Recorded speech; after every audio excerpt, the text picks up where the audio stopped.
This is Street Connect, a project that I started to bring more purpose and connection into New York City life. And I do that by having conversations with strangers.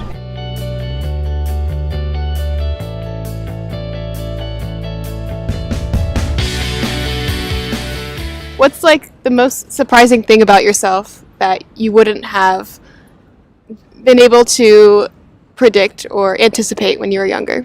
Whoa. Shoot. I don't know what it is about my personality. Something about my personality I wouldn't have been able to anticipate, because I was like really like a pretty introverted, quiet young person.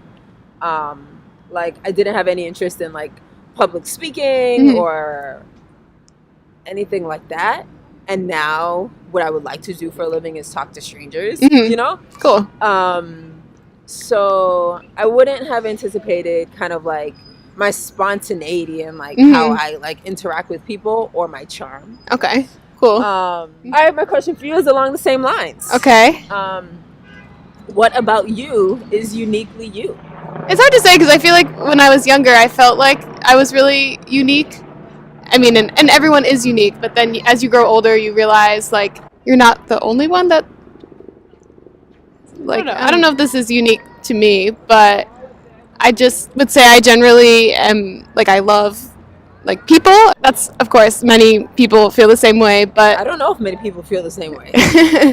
But I try to find those connections through history and through art, especially, particularly with self-portraits. I think about, or if I look at a painting, I just imagine the person sitting there physically doing it, or if they paint themselves, I think, like, this is an actual representation. I think that's terrifying to physically recreate an image of yourself and show that to people. Or, I mean, not all artists purposely made them with the intent to show them, but I don't know. I just find throughout, like, different mediums, like, connections that kind of weave together and make, like, a bigger, I don't know, bigger landscape of humanity, or just who are people and what do they care about. So I don't know. So you like come up with or think about the stories behind the art that you...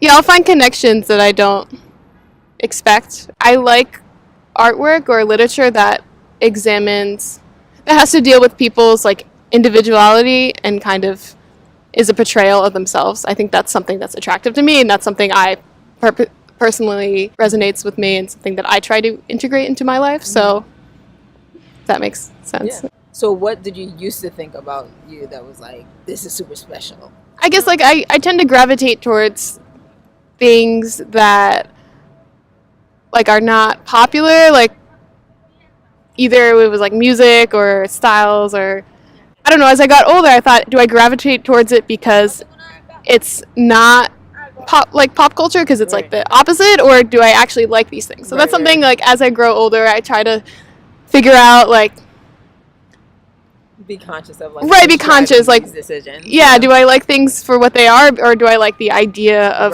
liking things that are different? So that's definitely something I become more aware of as I grew older and matured more.